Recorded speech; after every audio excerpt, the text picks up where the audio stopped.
മക്കളെ അപ്പൊ എക്സാം എവിടെ വരെ നമ്മുടെ മാത്സ് എക്സാം തുടങ്ങി. അപ്പൊ നിങ്ങൾക്ക് വേണ്ടി മാത്സിലെ ഏറ്റവും ഇമ്പോർട്ടന്റ് ആയിട്ടുള്ള എല്ലാ ക്വസ്റ്റ്യൻസും, അതെ, എല്ലാ ചാപ്റ്റേഴ്സും ഇൻക്ലൂഡ് ചെയ്തുകൊണ്ടുള്ള എല്ലാ ചാപ്റ്റേഴ്സിലും ഇമ്പോർട്ടന്റ് ആയിട്ടുള്ള ചോദ്യങ്ങൾ. ഇതുവരെ ഒന്നും പഠിക്കാത്ത ആൾക്കാരാണെങ്കിൽ നിങ്ങൾക്ക് വേണ്ടി പ്രത്യേകമായിട്ടുള്ളതാണ് ഈ ചോദ്യങ്ങൾ. നിങ്ങൾ എന്തായാലും പഠിച്ചിരിക്കണം. ഓക്കെ, സോ നമുക്ക് സ്റ്റാർട്ട് ചെയ്യാം. ആദ്യത്തെ ചാപ്റ്റേഴ്സ് മുതൽ നമ്മൾ പറയുന്നുണ്ട്, പക്ഷെ ആദ്യത്തെ 5 ചാപ്റ്റേഴ്സിന് വെയിറ്റേജ് വളരെ കുറവായിരിക്കും. അപ്പൊ അതിൽ നിന്നുള്ള ചോദ്യങ്ങളും ഉണ്ട്. നിങ്ങൾക്ക് ആ ഒരു 3 മാർക്കിനും 4 മാർക്കിനും ഒക്കെ ആണ് ആ ചോദ്യങ്ങൾ വരിക. അപ്പൊ ഈ ഒരു ടൈപ്പ് ഓഫ് ക്വസ്റ്റ്യൻസ് പഠിച്ചു വെക്കുക. അവിടെ നിന്ന് അങ്ങോട്ടുള്ള ചാപ്റ്റേഴ്സ് അപ്പൊ ഓക്കെ. അപ്പൊ ഫസ്റ്റ് ക്വസ്റ്റ്യൻ നമ്മുടെ റിലേഷൻ ആൻഡ് ഫംഗ്ഷൻസ് എന്ന് പറയുന്ന ചാപ്റ്ററിൽ നിന്ന് നിർബന്ധമായിട്ട് നിങ്ങൾ നോക്കേണ്ട കാര്യങ്ങൾ എന്ന് പറഞ്ഞാൽ 1-1 ഉം ഓൺ 2 ആണോ എന്ന് ചെക്ക് ചെയ്യാനുള്ള ഒരു ചോദ്യം ഉണ്ടാവും. എന്താണ് 1-1 ഉം ഓൺ 2 ആണോ എന്ന് ചെക്ക് ചെയ്യാനുള്ള ഒരു ചോദ്യം എന്തായാലും ഉണ്ടാവും. പിന്നെ ആ ഫംഗ്ഷൻ ഇൻവേർട്ടിബിൾ ആണോ എന്ന് ചോദിക്കും. പിന്നെ ഇൻവേർട്ടിബിൾ ആണെങ്കിൽ ഇൻവേഴ്സ് കണ്ടെത്താൻ. അപ്പൊ ഇവിടെ തന്ന ഫംഗ്ഷൻ x-2/x-3 ആണ്. അപ്പൊ 1-1 ആണെന്ന് ചെക്ക് ചെയ്യാനുള്ള കണ്ടീഷൻ ഇതിലെ f(x1) = f(x2) ആണെങ്കിൽ ലാസ്റ്റ് നമ്മൾ x1 = x2 എന്ന് പ്രൂവ് ചെയ്താൽ മതി. അങ്ങനെയാണെങ്കിൽ 1-1 ആയിരിക്കും. ഇത് സ്റ്റെപ്പുകൾ പഠിച്ചു വെക്കട്ടോ, നമ്മൾ ഇത് എക്സ്പ്ലെയിൻ ചെയ്യുന്നില്ല. നിങ്ങൾ സ്റ്റെപ്പുകൾ കൃത്യമായിട്ട് നോട്ട് ചെയ്ത് സ്ക്രീൻഷോട്ട് എടുക്കാൻ പോകണ്ട, PDF തരാം. ഓക്കെ, ഇനി ഓൺ 2 ആണെങ്കിൽ റേഞ്ചും കോഡൊമൈനും ഈക്വൽ ആണെന്ന് പ്രൂവ് ചെയ്ത് കാണിച്ചു കൊടുത്താൽ മതി. ആൻസേഴ്സ് ഇവിടെ ഉണ്ട്. ആൻഡ് അടുത്തത് 1-1 ഓൺ 2 ആണെങ്കിൽ ഫംഗ്ഷൻ ബൈജക്റ്റീവ് ആയിരിക്കും. ഇൻവേഴ്സ് കണ്ടുപിടിക്കാം. അപ്പൊ f ഇൻവേർട്ടിബിൾ ആയിരിക്കും. അപ്പൊ അത് വെറുതെ x y കാണുന്നിടത്ത് x ഇട്ട് അങ്ങോട്ട് എഴുതി വെച്ചാൽ മതി. സിമ്പിൾ കാര്യമാണ്. പിന്നെ അടുത്തത് ഇതേപോലെ ഒരു റിലേഷൻ തരും. ചിലപ്പോ ഇത് സെറ്റ് ബിൽഡർ ഫോം തന്നിട്ട് റിഫ്ലെക്സീവ് സിമെട്രിക് ട്രാൻസിറ്റീവ് ആണോ എന്നാണ് ചോദിച്ചത്.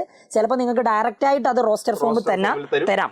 അപ്പൊ ഇവിടെ തന്നതിൽ വേറെ പേര് മറ്റേ നമ്മുടെ എന്താണ് റിഫ്ലെക്സീവ് സിമെട്രിക് ഇക്വാലൻസ് റിലേഷൻ ആണെന്നും ചോദിക്കട്ടോ. ഓക്കെ, അപ്പൊ ദാ ഇവിടുത്തെ ചോദ്യത്തിൽ നമ്മൾ അതിന് എക്സിനും വൈക്കും വാല്യൂ കൊടുത്തിട്ട് റോസ്റ്റർ ഫോമിൽ എഴുതി റിഫ്ലെക്സീവ് സിമെട്രിക് ട്രാൻസിറ്റീവ്. ചിലപ്പോൾ അത് ഇക്വാലൻസ് ആണോ എന്ന് ചോദിക്കാം. മൂന്നും സാറ്റിസ്ഫൈഡ് ആണെങ്കിൽ ഇക്വാലൻസ്. ഓക്കെ, പിന്നെ ഇൻവേഴ്സ് ട്രിഗണോമെട്രിയിൽ ഇൻവേഴ്സ് 3 മാർക്ക് കൂടുതൽ നിങ്ങൾ എക്സ്പെക്ട് ചെയ്യണ്ട കേട്ടോ. 3 മാർക്ക് മാത്രം. ഒരു ബേസിക് ക്വസ്റ്റ്യൻ എടുത്തിട്ടുണ്ടെന്ന് മാത്രമേ ഉള്ളൂ. വളരെ സിമ്പിൾ ആയിട്ടുള്ള ഒരു ക്വസ്റ്റ്യൻ. Substitution simplify ചെയ്യാനുള്ളതാണ്. ഇവിടെ എക്സിന് പകരം sin ഇൻവേഴ്സ് x അല്ലേ, അപ്പൊ എക്സിന് പകരം sin തീറ്റ കൊടുക്കുക. കോസ് ഇൻവേഴ്സ് x ആണെങ്കിൽ എക്സിന് പകരം കോസ് തീറ്റ കൊടുത്തിട്ട് ചെയ്താൽ ഇതൊക്കെ അറിയാവുന്നതാണ്. ചെയ്ത് കഴിയുമ്പോൾ നമുക്ക് ലെഫ്റ്റ് ഹാൻഡ് ലിമിറ്റും റൈറ്റ് ഹാൻഡ് ലിമിറ്റും ഈക്വൽ ആണെന്ന് വരും. ലെഫ്റ്റ് ഹാൻഡ് ലിമിറ്റ് അല്ല, left hand side right hand side equal ആണെന്ന് വരും. അതായത് നമുക്ക് 2 sin ഇൻവേഴ്സ് x എന്ന് ആൻസർ കിട്ടും. അതിനുള്ള കണക്ഷൻസ് ഒക്കെ അവിടെ സൈഡിലുണ്ട്. നിങ്ങൾ നോക്കിക്കോളണം എങ്ങനെയാണ് എത്തിച്ചിട്ടുള്ളത്. PDF തരാട്ടോ. പിന്നെ എന്തായാലും ചോദിക്കുന്ന 2 ചോദ്യങ്ങൾ, ഇതും മറ്റേ മെട്രിക്സിലും ഡിറ്റർമിനൻസ്. അപ്പൊ നിങ്ങൾക്ക് മെട്രിക്സ് ഒന്ന് എക്സ്പെക്ട് ചെയ്യാവുന്ന ഒരു ക്വസ്റ്റ്യൻ ഇതാണ്. ഒരു മെട്രിക്സിന് സിമെട്രിക് മെട്രിക്സിന്റെ സ്ക്യൂ സിമെട്രിക്കിന്റെ സം ആയിട്ട് എഴുതുക എന്നുള്ളത്. അപ്പൊ അതിന്റെ ഇക്വേഷൻസ് പഠിച്ചു വെക്കണം. പിന്നെ ഇങ്ങനെ A is a skew symmetric, then A transpose equal to -A. A transpose equal to A. അങ്ങനത്തെ കണ്ടീഷൻസ് ഒക്കെ പഠിച്ചു വെക്കുക. ഇതിൽ നിന്ന് എന്തായാലും കൂടി പോയാൽ 3 മാർക്ക് 4 മാർക്ക്, അതിൽ കൂടുതൽ ചോദിക്കില്ലേ. അപ്പൊ അത് രണ്ടും കൂടി കൂട്ടി അതിന്റെ പകുതി എടുത്തു. അപ്പൊ ഇത് രണ്ടും കൂടി ആഡ് ചെയ്താൽ സിമെട്രിക് സ്ക്യൂ സിമെട്രിക് ഹാഫിന്റെ പ്ലസ് A ട്രാൻസ്പോസ് പ്ലസ് ഹാഫിന്റെ A ട്രാൻസ്പോസ്. അത് പഠിച്ചിരിക്കാം. ഇത് എന്തായാലും നിങ്ങൾ ഉറപ്പിച്ചോ. അതായത് ഉറപ്പായിട്ട് ചോദിക്കുന്ന ഡിറ്റർമിനൻസ് 6 മാർക്കിനായിരിക്കും ചോദിക്കുക. അതെന്തായാലും ഇതേ ചോദിക്കൂ. അപ്പൊ നിങ്ങൾ ഇത് എന്തായാലും പഠിച്ചിരിക്കണം. ഓക്കെ, സ്റ്റെപ്പുകളൊക്കെ കറക്റ്റ് മനസ്സിലാക്കി വെക്കുക. എഴുതുക x = A ഇൻവേഴ്സ് B. അതാണ് സെറ്റപ്പ്. ഓക്കെ അല്ലേ? അപ്പൊ അത് അതുപോലെ തന്നെ അങ്ങോട്ട് ചെയ്തേക്കാം. Okay, ready. ആൻഡ് അടുത്തത് കണ്ടിന്യൂറ്റി. കണ്ടിന്യൂറ്റി ഒന്നും കുറച്ച് വേറെ ക്വസ്റ്റ്യൻ ഉണ്ടോ ഇതിൽ? ഇല്ലല്ലോ. ഓക്കെ, കണ്ടിന്യൂറ്റി ഒന്നും നിങ്ങൾക്ക് ഒരു 4-5 മാർക്കിന് അതിൽ കൂടുതൽ നിങ്ങൾ എക്സ്പെക്ട് ചെയ്യേണ്ട. കഴിഞ്ഞിട്ടുള്ള ചാപ്റ്റേഴ്സ് ആണ് നമ്മുടെ ക്രിസ്മസ് എക്സാമിന് നിങ്ങൾ ഇമ്പോർട്ടൻസ് കൊടുക്കേണ്ടത്. അപ്പൊ കണ്ടിന്യൂറ്റി കണ്ടിന്യൂസ് ആണോ അല്ലെങ്കിൽ കണ്ടിന്യൂസ് ആണോ ചെക്ക് ചെയ്യാനുള്ള ഒരു ക്വസ്റ്റ്യൻ. ആ ഒരു ടൈപ്പ് ആണ്. വരാനാണ് ചാൻസ് കൂടുതൽ. അതുകൊണ്ടാണ് നമ്മൾ കേട്ടേക്കണം. അല്ലെങ്കിൽ കണ്ടിന്യൂസ് ആണോ എന്ന് ചോദിക്കും. അപ്പോഴും സെയിം മെത്തേഡ്. Okay, ready. ഇത് മനസ്സിലാക്കി വെക്കണേ. LHL RHL ഈക്വൽ ആക്കിയിട്ട് ചെയ്യുന്ന. ഓക്കെ, അടുത്തത് പിന്നെ ഒരു ഡെറിവേറ്റീവിന്റെ ഒരു ക്വസ്റ്റ്യൻ ഉണ്ടാവും. ചിലപ്പോൾ ഒരു സിമ്പിൾ ഡെറിവേറ്റീവ് മറ്റേ നമ്മുടെ ഇംപ്ലിസിറ്റ് ഫംഗ്ഷനോ അങ്ങനെ എന്തെങ്കിലും ആയിരിക്കും ഉണ്ടാവുക. അല്ലെങ്കിൽ ലോഗ്, പാരാമെട്രിക്, അല്ലെങ്കിൽ y ഉള്ള ഒരു സാധനം അല്ലേ. y ഉള്ള ഏതെങ്കിലും ചോദിക്കാനാണ് ചാൻസ്. ഓക്കെ, അപ്പൊ അത് കൃത്യമായിട്ട് പഠിച്ചേക്കുക. അപ്പൊ ഈ ഒരു 5 ചാപ്റ്റേഴ്സിന്റെ പ്രത്യേകത നിങ്ങൾക്ക് ആകെ ടോട്ടൽ ഈ ഒരു 5 ചാപ്റ്റേഴ്സ് പഠിച്ച ഒരു 15 മാർക്കൊക്കെ കിട്ടാൻ. ഓണത്തിന്റെ പോർഷൻസ് ആയിരുന്നു. ഇനി അങ്ങോട്ടാണ് നിങ്ങൾ ഒരു ഫംഗ്ഷന്റെ പവർ ആയിട്ട് വന്നാൽ ലോഗ് ഉപയോഗിച്ച് ചെയ്യണം. അതിന്റെ ഡയറക്റ്റ് ആൻസർ. പിന്നെ പാരാമെട്രിക് ആണെങ്കിൽ രണ്ടിന്റെയും സെപ്പറേറ്റ് എടുക്കുക, കണ്ടുപിടിക്കുക. കഴിഞ്ഞു. ഇവിടെ നമ്മൾ തുടങ്ങുകയാണ്. ഇനി അങ്ങോട്ടാണ് നിങ്ങൾ ഈ ആപ്ലിക്കേഷൻ ഓഫ് ഡെറിവേറ്റീവ് മുതൽ ക്രിസ്മസ് എക്സാമിന്റെ ടോപ്പിക് തുടങ്ങുന്നത്. എനിക്ക് തോന്നുന്നത് കഴിഞ്ഞ വർഷം 13 മാർക്കിന് ഈ ചാപ്റ്ററിൽ തന്നെ ക്വസ്റ്റ്യൻ ചോദിച്ചിട്ടുണ്ട്. ആപ്ലിക്കേഷൻ ഓഫ് ഡെറിവേറ്റീവ്സ് ഉറപ്പായിട്ട് പഠിക്കുക. കാര്യം എല്ലാ പോർഷനിലും ചോദ്യം വരും എന്തായാലും. കാര്യം ഇതിപ്പോ ഇൻക്രീസിംഗ് ആൻഡ് ഡിക്രീസിംഗ് ഫംഗ്ഷൻ എന്നാണ്. ചിലപ്പോൾ ഇതിന്റെ ഇൻക്രീസിംഗ് ആണോ എന്ന് ചോദിക്കാം, അല്ലെങ്കിൽ ഇന്റർവെൽ ചോദിക്കാം. ഇതിൽ ഏതെങ്കിലും ഒരെണ്ണം ഉറപ്പായിട്ട് ചോദിക്കും. അപ്പൊ ഇവിടെ ഒരു ഫംഗ്ഷൻ തന്നിട്ട് ഇൻക്രീസിംഗ് ആണെന്ന് പ്രൂവ് ചെയ്യാനാണ്. അപ്പൊ f' x > 0 എന്ന് കാണിച്ചു. പോസിറ്റീവ് ആണ്. അപ്പൊ strictly increasing. Interval equal to 0 കൊടുത്ത് ആ പോയിന്റ് കണ്ടുപിടിക്കുക. റെഡി. ഇനി അടുത്തത് ഈ ഒരു ചോദ്യം, ഇതൊക്കെ എന്തായാലും ഉറപ്പായിട്ടും വരും. ഒരു സർക്കിൾ, ഇനി എക്സാം ടഫ് ആണെങ്കിൽ സർക്കിൾ മാറ്റി വേറെ എന്തെങ്കിലും ഒക്കെ രീതിയിൽ. അപ്പൊ അതായത് റേറ്റ് ഓഫ് ചേഞ്ച് ഓഫ് ക്വാണ്ടിറ്റീസിൽ നിന്ന് നിങ്ങൾ എന്തായാലും ഒരു ചോദ്യം എക്സ്പെക്ട് ചെയ്തോ ഈ ഒരു മോഡലായിരിക്കും ഉണ്ടാവുക. നിങ്ങൾക്ക് ഇപ്പോഴത്തെ ക്വസ്റ്റ്യനിൽ ഇപ്പോ ഒരു ഇൻക്രീസിംഗ് റേറ്റ് തന്നിട്ടുണ്ട്, മറ്റേ വിത്ത് റെസ്പെക്ട് തന്നിട്ടില്ല. അപ്പൊ അത് നോക്കിയാൽ പെർ സെക്കൻഡ് വന്നിരിക്കുന്ന കാരണം നമ്മൾ ടൈം വെച്ച് ഡിഫറൻഷിയേറ്റ് ചെയ്തു, d/dt. എന്നിട്ട് നിങ്ങളോട് ചോദിച്ചത് ഏരിയ ഓഫ് സർക്കിൾ ഇൻക്രീസ് ചെയ്യുന്ന റേറ്റ്, അതായത് di/dt കാണാൻ വെൻ ആ ഒരു റേഡിയസ് തന്നിട്ടുണ്ട്, ആ സമയം റേഡിയസ് 8 ആകുന്ന സമയത്തുള്ളത് അത് കണ്ടെത്തിയിട്ട് ആറുടെ വാല്യൂ സബ്സ്റ്റിറ്റ്യൂട്ട് ചെയ്യുക, ആൻസർ എത്താട്ടോ. സോ ആൻഡ് അടുത്തത് ഇതും ഉറപ്പായിട്ട് ചോദിക്കുന്നതാണ്, മാക്സിമ അല്ലെങ്കിൽ മിനിമ കണ്ടുപിടിക്കുക. ഇത് കുട്ടികൾക്ക് കുറച്ച് സംശയമുള്ളതാണ്. ഫസ്റ്റ് ഡെറിവേറ്റീവ് ടെസ്റ്റ് ഉപയോഗിക്കണം, സെക്കൻഡ് വെച്ച് അങ്ങോട്ട് ചെയ്താൽ മതി. സെക്കൻഡ് വെച്ച് ചെയ്താൽ മതി. സെക്കൻഡ് വെച്ച് ചെയ്ത് കിട്ടിയില്ലെങ്കിൽ ഈക്വൽ ടു 0 എന്നെങ്ങാനും വന്നു കഴിഞ്ഞാൽ നിങ്ങൾ ഫസ്റ്റിലേക്ക് അത് വരാറില്ല. സെക്കൻഡ് പിന്നെ ഈ ഫസ്റ്റ് യൂസ് ചെയ്യേണ്ട കണ്ടീഷൻസ് പലപ്പോൾ ഈ ഗ്രാഫ് വരുമ്പോഴൊക്കെ നിങ്ങൾക്ക് ഫസ്റ്റ് യൂസ് ചെയ്യാം കേട്ടോ. ഓക്കെ, ഗ്രാഫ് വരുന്ന സമയത്ത് മാത്രം നിങ്ങൾ ഫസ്റ്റ് യൂസ് ചെയ്താൽ മതി, അല്ലാത്ത എല്ലാ ചോദ്യത്തിനും സെക്കൻഡ് ഡെറിവേറ്റീവ് ടെസ്റ്റ് യൂസ് ചെയ്താൽ മതി. അപ്പോൾ ഇതാണ് നമ്മുടെ ഫംഗ്ഷൻ. എഫ് ഡാഷ് കണ്ടുപിടിച്ചു, എഫ് ഡബിൾ ഡാഷ് കണ്ടുപിടിച്ചു, 0 ഈക്വേറ്റ് ചെയ്തു. അപ്പോൾ നമുക്കൊരു പോയിന്റ് കിട്ടി, ആ പോയിന്റ് പോസിറ്റീവ് ആണെന്ന് കിട്ടി. അപ്പോൾ മിനിമം ആണ്, മിനിമം വാല്യൂ √2 ആണ്. ഓക്കെ, റെഡി, പഠിക്കണം കേട്ടോ. ആൻഡ് അടുത്തത് ഇന്റഗ്രൽസ്. ഇന്റഗ്രൽസ് എന്തായാലും നിങ്ങൾക്ക് പാർട്സ് എന്നൊരു ക്വസ്റ്റ്യൻ എക്സ്പെക്ട് ചെയ്യാം. ഇന്റഗ്രൽസും അതേപോലെ കഴിഞ്ഞ വർഷം 13 മാർക്കിന് ചോദിച്ചിട്ടുണ്ട്. ഏറ്റവും കൂടുതൽ ചോദ്യം വരാൻ പോകുന്ന ചാപ്റ്റർ ഇതായിരിക്കും, ഇന്റഗ്രൽസ് ആയിരിക്കും. അപ്പോൾ പാർട്സ് ഒന്ന് എക്സ്പെക്ട് ചെയ്തോ. ഡെഫിനിറ്റ് ഇന്റഗ്രൽ എന്തായാലും ഷുവർ ആണോന്ന് ഒരു പാർഷ്യൽ ഫ്രാക്ഷൻ അല്ലാതെ മറ്റേ നമ്മുടെ പർട്ടിക്കുലർ ഫംഗ്ഷൻസ് എന്തായാലും പഠിക്കണം. ഇതിൽ ഉപയോഗിച്ചില്ലെങ്കിൽ നമുക്ക് ആപ്ലിക്കേഷൻ എന്തായാലും വേണം. അപ്പൊ ഓക്കെ, ഇത് e⁻x sin x ആണ് ഏറ്റവും കൂടുതൽ തവണ ചോദിച്ചിട്ടുള്ളത്. ഇതാണ് ഉപയോഗിച്ച് ചെയ്യേണ്ടതാണ്. അപ്പൊ നിങ്ങൾ രണ്ട് ഫംഗ്ഷനും രണ്ട് ഡിഫറെന്റ് ഫംഗ്ഷൻ ഐഡന്റിഫൈ ചെയ്യുക. ഏറ്റവും ഇമ്പോർട്ടന്റ് ഉപയോഗിച്ച് ചെയ്യണം, അല്ലാതെ ഡയറക്റ്റ് ചെയ്താൽ കിട്ടത്തില്ല കേട്ടോ. ഓക്കെ, അത് ശ്രദ്ധിക്കണേ. അപ്പൊ ഇത് കൃത്യമായിട്ട് സോൾവ് ചെയ്തിട്ടുണ്ടെങ്കിൽ നിങ്ങൾക്ക് ഈ ഒരു ആൻസറിലേക്കാണ് എത്താൻ പറ്റുക. അപ്പോൾ ഇവിടെ ലാസ്റ്റ് 2i ഒക്കെ വരും കേട്ടോ. ഇതൊക്കെ വെറുതെ കാണാതെ പഠിച്ചു പോകേണ്ട ഒരു പരിപാടി തന്നെയാണ്. ഉപയോഗിച്ച് ചെയ്യണം. അപ്പൊ ഇപ്പുറത്തേക്ക് കൊണ്ടുവന്ന് 2i എല്ലാത്തിന്റെയും അങ്ങനെ തന്നെയാണ്, പഠിച്ചാൽ മതി, നോ പ്രോബ്ലം. ആൻഡ് അടുത്തത് ഇതും വളരെ ഇമ്പോർട്ടന്റ്, റിപ്പീറ്റ് ആയിട്ട് ചോദിക്കുന്ന ഒരു ചോദ്യം. ഇത് പ്രോപ്പർട്ടി യൂസ് ചെയ്തുകൊണ്ട് ചെയ്യേണ്ടതാണ്. അപ്പൊ കൃത്യമായി ഓർത്തിരിക്കേണ്ട കാര്യം സൈൻ ക്യൂബിന് വരെ വേറെ എന്തെങ്കിലും റൂട്ട് കോസെക്സ് റൂട്ട് ആകാം, അല്ലെങ്കിൽ സൈൻ സ്ക്വയർ ആകാം, സൈൻ ക്യൂബ് ആകാം, സൈൻ റൈസ് ടു 10 ആവാം, അങ്ങനെ ഇങ്ങനെ മാറിക്കൊണ്ടിരിക്കും. അപ്പൊ ഇവിടെ നിങ്ങൾ ഏറ്റവും കൂടുതൽ ഇമ്പോർട്ടന്റ് ആയി ശ്രദ്ധിക്കേണ്ടത് ഇവിടെ 0 ആണോ നോക്കിയാൽ മതി. ലോവർ ലിമിറ്റ് 0 ആണെങ്കിൽ നിങ്ങൾ ആ പ്രോപ്പർട്ടി യൂസ് ചെയ്തുകൊണ്ട് ചെയ്താൽ മതി. ഇതും ഉപയോഗിച്ച് തന്നെ ചെയ്യേണ്ട ക്വസ്റ്റ്യൻ ആണ് കേട്ടോ. ആൻസർ എപ്പോഴും എന്താണോ മേളിൽ വരുന്നത് അതിന്റെ ഹാഫ് ആയിരിക്കും. 5/2 വന്ന കാരണം 5/4 ആയിരിക്കും വരിക. അപ്പൊ നിങ്ങൾ അങ്ങനെ പഠിച്ചാലും മതി, ലാസ്റ്റ് ആൻസർ ശരിയാണോ എന്ന് ചെക്ക് ചെയ്യാൻ വേണ്ടി. ഓക്കെ, ഇതൊരു സബ്സ്റ്റിറ്റ്യൂഷൻ ഒരു വെറുതെ ഒരു ക്വസ്റ്റ്യൻ ഇട്ട കാരണം കാര്യം ഒരു സിമ്പിൾ സാധനം. ഇതെങ്ങനെ നിങ്ങൾക്ക് മനസ്സിലായി? tan ഇൻവേഴ്സ് x ഉണ്ട്, അതിന്റെ ഡെറിവേറ്റീവ് താഴെ കിടപ്പുണ്ട്, അതുകൊണ്ട് tan ഇൻവേഴ്സ് x ന് സബ്സ്റ്റിറ്റ്യൂഷൻ കൊടുക്കണം. ചിലപ്പോൾ ഇത് tan ഇൻവേഴ്സ് x / 1 + x² ഒക്കെ വരാറുണ്ട്. ഒരു ഫംഗ്ഷന്റെ ഡെറിവേറ്റീവ് അവിടെ എവിടെയെങ്കിലും ഒക്കെ ഉണ്ടോ നോക്കുക, സബ്സ്റ്റിറ്റ്യൂഷൻ കൊടുത്തേക്കുക, സിമ്പിൾ പരിപാടി. റെഡി. ഓക്കെ, ആൻഡ് അടുത്തത് ഇതൊക്കെയാണല്ലോ. ഇതിന്റെ ആൻസർ ആണ് ഇത്.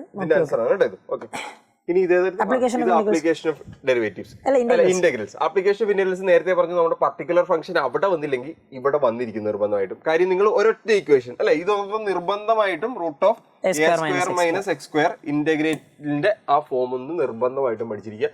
അത് വെച്ചായിരിക്കും സർക്കിൾ ആണെങ്കിലും എലിപ്സ് ആണെങ്കിലും എല്ലാം ഇത് വെച്ച്. ഇത് നിങ്ങൾ എന്തായാലും എക്സ്പെക്ട് ചെയ്തു. ഒരു 99% ഈ എലിപ്സിന്റെ ഒരു ക്വസ്റ്റ്യൻ ആയിരിക്കും നിങ്ങൾക്ക് ഉണ്ടാവുക. വാല്യൂ അല്ലെങ്കിൽ വാല്യൂ മാറാം, എന്നാലും ഈ ഇക്വേഷൻ ഉപയോഗിച്ച് മാത്രമാണ് അത് ചെയ്യേണ്ടത്. ഓക്കെ അല്ലേ? ആ ഇക്വേഷൻ അപ്പുറത്ത് കിടപ്പുണ്ട്, ഒന്ന് നിങ്ങൾ നോക്കിയാൽ മതി. നിങ്ങൾ ഫംഗ്ഷൻ y = എന്ന് പറഞ്ഞാൽ ആദ്യം കൺവേർട്ട് ചെയ്യണം കേട്ടോ. മാറ്റി എഴുതി y = അപ്പോൾ ഇതിനെയാണ് നമ്മൾ ഇന്റഗ്രേറ്റ് ചെയ്യുക എന്നുള്ളത് മനസ്സിലാക്കി വെക്കുക. ഇന്റഗ്രേറ്റ് ചെയ്തപ്പോൾ മറ്റേ ഇക്വേഷൻ ഉപയോഗിച്ച് ഇന്റഗ്രേറ്റ് ചെയ്യും. Okay, ready. ഇനി അപ്പോ നിങ്ങൾക്ക് ഇതേപോലുള്ള ക്വസ്റ്റ്യൻസ് ഒക്കെ നിങ്ങൾക്ക് കുറച്ചുകൂടി നേരത്തെ കിട്ടിയിരുന്നെങ്കിൽ എന്ന് തോന്നുന്നില്ലേ? അപ്പൊ അതിന് വേണ്ടിയിട്ടാണ് നമ്മുടെ എഡ്യൂപോർട്ടിന്റെ വളരെ സിസ്റ്റമാറ്റിക് ആയിട്ടുള്ള സ്ട്രക്ചേർഡ് ആയിട്ടുള്ള ബൂസ്റ്റർ ബാച്ച് അനൗൺസ് ചെയ്യാൻ പോകുന്നത്. പ്രിൻസർ, അതിന്റെ പ്രത്യേകതകൾ? അപ്പോൾ ബൂസ്റ്റർ ബാച്ച് നമ്മൾ സ്റ്റാർട്ട് ചെയ്ത് ഏറ്റവും കൂടുതൽ പ്രത്യേകത എന്ന് പറഞ്ഞാൽ നിങ്ങൾ ബൂസ്റ്റർ ബാച്ചിൽ ജോയിൻ ചെയ്താൽ നിങ്ങൾക്ക് ഇംപ്രൂവ്മെന്റ് ഫ്രീ ആയിട്ട്. അതൊരു വൻ പ്രശ്നമാണ്. അതായത് ഇനി അങ്ങോട്ട് നിങ്ങൾ ഫേസ് ചെയ്യാൻ പോകുന്ന ഒരു പ്രധാനപ്പെട്ട പ്രശ്നം, പബ്ലിക് എക്സാമിന് വേണ്ടി നിങ്ങൾ പഠിക്കും, നിങ്ങളുടെ ലാബ്, മോഡൽ എക്സാം, ഇതിന്റെ ഇടയിലെല്ലാം ടൈറ്റ് ആണ്. അപ്പൊ അതിന്റെ ഇടയിൽ 3 സബ്ജക്ട് ഇംപ്രൂവ് ചെയ്യുന്ന ഒരുപാട് കുട്ടികളുണ്ട്, ഒരുപാട് പേരുണ്ട്. അതെ, അതിന് വേണ്ടിയിട്ടുള്ളതാണ് നിങ്ങളുടെ ഈ ബൂസ്റ്റർ ബാച്ചിൽ നിങ്ങൾക്ക് 1,999 ജോയിൻ ചെയ്തിട്ടുണ്ടെങ്കിൽ നിങ്ങൾക്ക് നമ്മുടെ +1 ഇംപ്രൂവ്മെന്റ് ബാച്ച് ഫ്രീ ആയിരിക്കും. അപ്പൊ അത് ശ്രദ്ധിക്കുക. ബാക്കി നമ്മൾ പറയുന്ന എല്ലാ കാര്യങ്ങളും, പിന്നെ ഏറ്റവും ഇമ്പോർട്ടന്റ് ആയിട്ടുള്ള 2 കാര്യങ്ങൾ ഇതാണ്. മെന്റേഴ്സ് കണ്ടക്ട് ചെയ്യുന്ന ഒരു സ്റ്റഡി ഗ്രൂപ്പ്, പിന്നെ WhatsApp group, doubt clearance by teachers. അതായത് നമുക്ക് തന്നെയാണ് മെസ്സേജ് വരുന്നത്. നിങ്ങൾക്ക് സംശയം ഉണ്ടെങ്കിൽ നേരിട്ട് നമ്മൾക്ക് മെസ്സേജ് വരും എന്ന് പറഞ്ഞാൽ, നേരത്തെ ഇപ്പൊ ബാക്കിയുള്ള സ്ഥലങ്ങളിലൊക്കെ ചോദിച്ചു കഴിഞ്ഞാൽ നിങ്ങൾ ഡൗട്ട് ക്ലിയറൻസിന് വേണ്ടി ഒരാളെ ആയിരിക്കും ഇരുത്തിയേക്കുന്നത്.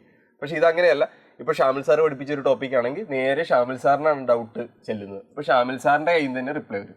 അതെ, അപ്പൊ അത് ഏറ്റവും നല്ലൊരു ഇതിന്റെ ഒരു ഫീച്ചറാണ്. അപ്പൊ അത് കറക്റ്റ് ആയിട്ട് മനസ്സിലാക്കി വെക്കുക. ബാച്ചിൽ ജോയിൻ ചെയ്യാൻ താല്പര്യമുള്ള ആൾക്കാർ താഴെ നമ്പർ ഉണ്ടാവും, ആ നമ്പറിൽ കണക്ട് ചെയ്യുക. അല്ലെങ്കിൽ നിങ്ങൾക്ക് ഒരു രജിസ്ട്രേഷൻ ഫോം താഴെ കമന്റ് ബോക്സിൽ ഉണ്ടാവും, അതിൽ നിങ്ങൾ ഇപ്പൊ രജിസ്റ്റർ ചെയ്തിട്ടാലും മതി. Okay, ready. ഇനി നമുക്ക് ഇതാ ബാക്കി പറയാം. അപ്പൊ ഏരിയ ഓഫ് എലിപ്സിന്റെ പറഞ്ഞു.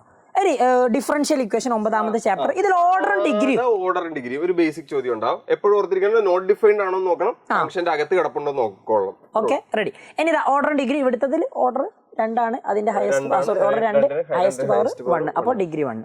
റെഡി. ആൻഡ് അടുത്തത് ഇതെന്തായാലും ചോദിക്കും, ലീനിയർ എന്തായാലും ചോദിക്കും. എനിക്ക് തോന്നുന്നു ഈ ചാപ്റ്റർ ഒന്നും നല്ല വെയിറ്റേജിന് കഴിഞ്ഞ എക്സാമിന് ക്വസ്റ്റ്യൻ വന്നിട്ടുണ്ട്. ആപ്ലിക്കേഷൻ ഓഫ് ഇന്റഗ്രൽസ് എന്നൊക്കെ ഒറ്റ ചോദ്യം ഉണ്ടാവുള്ളൂ. അപ്പൊ അതുകൊണ്ട് ബാക്കി ചോദ്യങ്ങളെല്ലാം ഇതിന്റെ അകത്തും തന്നെ ആവാനാണ് ചാൻസ്. യെസ്. അപ്പൊ ഇതൊരു ലീനിയർ ഡിഫറൻഷ്യൽ ഇക്വേഷൻ സോൾവ് ചെയ്യുന്നതാണ്. ഇവിടെ നിങ്ങൾ പ്രധാനമായിട്ടും ഇപ്പൊ ഇതിൽ കുറെ കൺഫ്യൂഷൻ ഉണ്ടാവാറുണ്ട്, ലീനിയർ ആണോ അല്ലേ എന്നുള്ളത്. അത് മനസ്സിലാക്കാൻ ചോദ്യത്തിൽ എന്തായാലും മിക്കവാറും നിങ്ങൾക്ക് ഇന്റഗ്രേറ്റീവ് ഫാക്ടർ കാണാൻ ചോദിക്കും.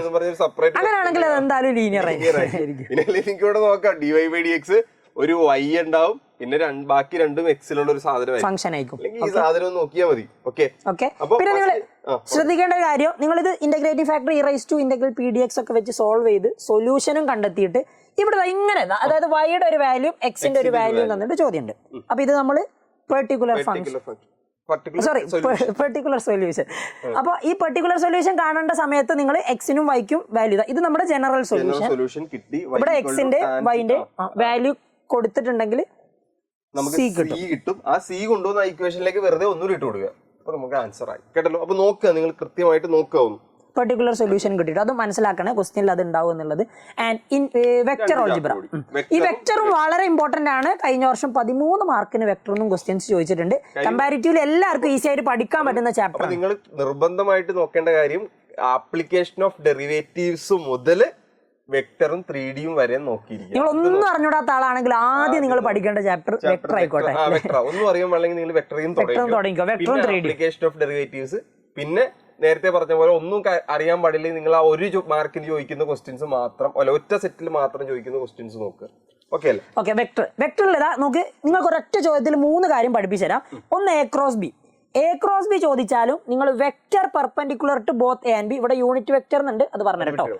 പിന്നെ ഏരിയ ഓഫ് പാരലോഗ്രാം ചോദിച്ചാലും 3നും നിങ്ങൾക്ക് ഒരേ രീതിയിൽ ആൻസർ കണ്ടെത്താൻ പറ്റും. പെർപെൻഡിക്കുലർ പാരലോഗ്രാമിന്റെ ഏരിയ. അപ്പൊ എ ക്രോസ് ബി കണ്ടെത്തേണ്ട രീതി ഇവിടെ ഉണ്ട്. നമ്മൾ ഡിറ്റർമിനൻസ് യൂസ് ചെയ്തുകൊണ്ടാണ് എ ക്രോസ് ബി ഫൈൻഡ് ചെയ്യുക. ഈ എ ക്രോസ് ബിന്റെ ഈ എക്കും ബിക്കും ഒരേ സമയം പെർപെൻഡിക്കുലർ ആയിട്ടുള്ള വെക്ടർ എന്ന് പറഞ്ഞിട്ടുണ്ടെങ്കിൽ എ ക്രോസ് ബി തന്നെയാണ്. എക്കും ബിക്കും ഒരേ സമയം പെർപെൻഡിക്കുലർ ആയിട്ടുള്ള വെക്ടർ. അപ്പൊ ഒരു വെക്ടറിന്റെ അതേ ഡയറക്ഷനിൽ യൂണിറ്റ് വെക്ടർ കണ്ടെത്താനും നമുക്കറിയാം. ആ വെക്ടർ ഡിവൈഡഡ് ബൈ ചെയ്താൽ മതി. ഓക്കെ, അത് മനസ്സിലാക്കി വെക്കട്ടോ, സിമ്പിൾ ആണ്. പിന്നെ ഏരിയ ഓഫ് പാരലോഗ്രാം ചോദിച്ചാൽ എ ക്രോസ് ബിന്റെ മാഗ്നിറ്റ്യൂഡ്, അത്ര മാത്രമേ ഉള്ളൂ കേട്ടോ. Okay, ready. പിന്നെ പ്രൊജക്ഷൻ ചോദിക്കാം. പ്രൊജക്ഷൻ 2 മാർക്കിന് ചോദിക്കുന്നത് ആംഗിൾ ബിറ്റ്വീൻ ഡോട്ട് പ്രൊഡക്റ്റ് വെച്ചുള്ള ചോദ്യം എന്തായാലും നിങ്ങൾക്ക് ഉണ്ടാവും. ഓക്കെ, അപ്പൊ നോക്ക്, എയും ബിയും തന്നിട്ടുണ്ട്. എ ബിയിൽ ഉണ്ടാക്കുന്ന projection A dot B divided by magnitude B. Okay, അപ്പൊ ഈ ഒരു കാര്യം വെച്ചിട്ട് നിങ്ങൾക്ക് കൃത്യമായിട്ട് ഇത് സോൾവ് ചെയ്യാൻ പറ്റും. 3D ഈ ഒരു ചോദ്യം നിങ്ങൾ എന്തായാലും എക്സ്പെക്ട് ചെയ്തു. ഡിസ്റ്റൻസ് ഉറപ്പായിട്ട് ചോദിക്കാം. ഒന്നെങ്കിൽ ഇങ്ങനെ വെക്ടർ ഫോമിൽ തരാം, അല്ലെങ്കിൽ കാർട്ടീഷ്യൻ ഫോമിൽ തരാം. കേട്ടല്ലോ, സിമ്പിൾ ചോദ്യം. ഒരേ മോഡലിൽ തന്നെ ചെയ്യേണ്ട ഒരൊറ്റ ചോദ്യം. ഇക്വേഷൻ പഠിച്ചു വെക്കണേ. ഇക്വേഷൻ ഇത്തിരി വലുതാണ്, ഇത് ചെയ്യുന്ന രീതിയാണ് ഇക്വേഷൻ. ഇക്വേഷൻ ഇതാണ് സാധനം. കേട്ടല്ലോ, നിർബന്ധമായിട്ടും പഠിക്കുക. B1 B2 കൂടി ക്രോസ് പ്രൊഡക്റ്റ് എടുക്കുക, അതിന്റെ മാഗ്നിറ്റ്യൂഡ് താഴെ എഴുതുക, ബാക്കി A2 - A1 ആയിട്ട് ഡോട്ട് പ്രൊഡക്റ്റ് എടുത്താൽ ആൻസർ ആയി. കുറച്ച് ചെയ്യാനുണ്ട്, അതുകൊണ്ട് അതിന് മാർക്കും ഉണ്ട്. ഓക്കെ അല്ലേ? പക്ഷേ സിമ്പിൾ ആണ് കേട്ടോ, ഭയങ്കര ബുദ്ധിമുട്ടുള്ള ഒന്നല്ല, ഈസി ആയിട്ട് എല്ലാവർക്കും പഠിക്കാൻ പറ്റുന്നതാണ്. പിന്നെ ലാസ്റ്റ് ഒരു സിമ്പിൾ ക്വസ്റ്റ്യൻ, ഇക്വേഷൻ കണ്ടുപിടിക്കാൻ, വെക്ടർ ഇക്വേഷനോ കാർട്ടീഷ്യൻ ഇക്വേഷനോ ചോദിക്കുന്ന, ഇല്ലെങ്കിൽ അങ്ങോട്ടും ഇങ്ങോട്ടും മാറ്റി എഴുതാനും ചോദിക്കാം. അതെ, അപ്പൊ ഇത്രയും ചോദ്യങ്ങൾ, ഇതിന്റെ ആൻസേഴ്സ് ഇവിടെ തരാം കേട്ടോ. അപ്പൊ ഇത്രയും ചോദ്യങ്ങളാണ് നിങ്ങൾ ഇമ്പോർട്ടന്റ് ആയിട്ട് പഠിച്ചിരിക്കേണ്ടത്. എല്ലാ ടൈപ്പും ഏകദേശം നമ്മൾ പറഞ്ഞിട്ടുണ്ട്, അതായത് എല്ലാ ചാപ്റ്റേഴ്സും ഇമ്പോർട്ടന്റ് ആയിട്ട് വരേണ്ട കാര്യങ്ങൾ കൃത്യമായിട്ട് പറഞ്ഞിട്ടുണ്ട്. അപ്പൊ ഇതിന്റെ PDF നമുക്ക് കൊടുക്കല്ലേ? PDF ഇല്ലാതെ പരിപാടി നമ്മളുടെ ഈ താളം കേട്ടിട്ട് കാര്യമൊന്നുമില്ല. ഇപ്പൊ എന്തായാലും ഇതിന്റെ അടിയിൽ കമന്റ് വന്നിട്ടുണ്ടോ, നിങ്ങൾ എന്താ പറഞ്ഞു പോകുന്നത് നോക്കാം, ചോദിച്ചിട്ടുണ്ടാവും. കാര്യം ഇതെന്താന്ന് വെച്ച് കഴിഞ്ഞാല്, ഇനിയിപ്പോ ഇത്രയും ചാപ്റ്ററുകൾ പറഞ്ഞു പഠിപ്പിക്കണമെങ്കിൽ ഇത് എഴുതാൻ തന്നെ 3 മണിക്കൂർ. ഇത് 55 സ്ലൈഡ് ഉണ്ട്. ആൻസർ എഴുതാൻ തന്നെ നമ്മൾ 3 മണിക്കൂറിന്റെ അടുത്തുണ്ട്. ഇപ്പൊ പഠിപ്പിക്കാൻ മാക്സിമം 5 മിനിമം ഒരു 5 മണിക്കൂറിന്റെ. അപ്പൊ അതായത് ഏറ്റവും ബെസ്റ്റ് കാര്യം, നമുക്ക് ഇതിനേക്കാളും കുറച്ചുകൂടി നല്ല ക്വസ്റ്റ്യൻസും ഇതേ ടൈപ്പ് ക്വസ്റ്റ്യൻസും നമ്മൾ ഇന്നത്തെ രാത്രിത്തെ ലൈവിൽ ഡിസ്കസ് ചെയ്യും. അപ്പോൾ ചാപ്റ്റർ ഓരോ സെറ്റ് അതായത് പഠിപ്പിച്ച് തരാം. അപ്പൊ രാത്രി ലൈവിൽ വന്നാൽ മതി. ഈ PDF വേണ്ടവര് കമ്മ്യൂണിറ്റിയിൽ ജോയിൻ ചെയ്യാം. ജോയിൻ ചെയ്യുക. അവിടെ സാധനം പൂ പോലെ കിടക്കും. ഓക്കെ, അപ്പൊ ശരി. അപ്പൊ ഓക്കെ, ബൈ.